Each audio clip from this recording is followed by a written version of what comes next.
ಪದೇ ಪದೇ ನಮ್ಗೆ ಶಿಕ್ಷೆ ಕೊಡ್ತಾರಲ್ಲ ಯಾಕೆ?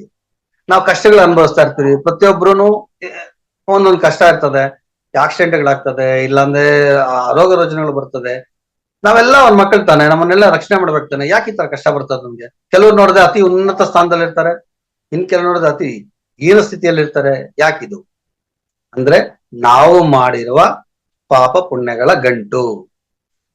ಅಂದ್ರೆ ಹಿಂದೆ ನಮ್ಗೆಲ್ಲಾರು ಒಂದೇ ರೀತಿಯಾಗಿ ಬಿಟ್ಟಾಗ ನಾವು ಆಲೋಚನೆಗಳು, ನಾವು ಬೇರೆಯವರಿಗೆ ಮಾಡುವ ತೊಂದರೆಗಳಿಂದ ನಮಗೆ ಆ ಒಂದು ಶಿಕ್ಷೆ ಆಗುತ್ತೆ. ಇಲ್ಲಿ ಈ ಶಿಕ್ಷೆಯಲ್ಲಿ ನಮ್ದೊಂದು ಧಾರ್ಮಿಕ ಮೂಲ ಸಿದ್ಧಾಂತ ಇದೆ.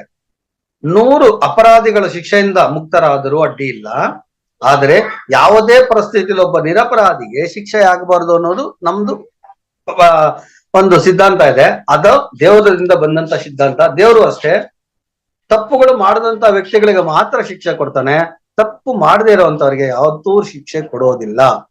ಸಾಕ್ಷಾತ್ ಭಗವಂತನೇ ಅದನ್ನ ನಮ್ಮ ತಪ್ಪುಗಳನ್ನ ನೋಡ್ತಾ ಇರ್ತಾನೆ, ನಾವು ಮಾಡುವಂತ ಮೋಸಗಳು ಗಮನಿಸ್ತಾ ಇರ್ತಾನೆ, ಅದಕ್ಕೆ ತಕ್ಕಂತೆ ನಮ್ಗೆ ಶಿಕ್ಷೆ ಕೊಡ್ತಾನೆ ಹೊರತು ಯಾವುದೇ ರೀತಿಯಾದ ಆ ದ್ವೇಷದಿಂದ ಅಥವಾ ಬೇರೆ ಆಲೋಚನೆಯಿಂದ ನಮ್ಗೆ ಶಿಕ್ಷೆ ಕೊಡೋದಿಲ್ಲ.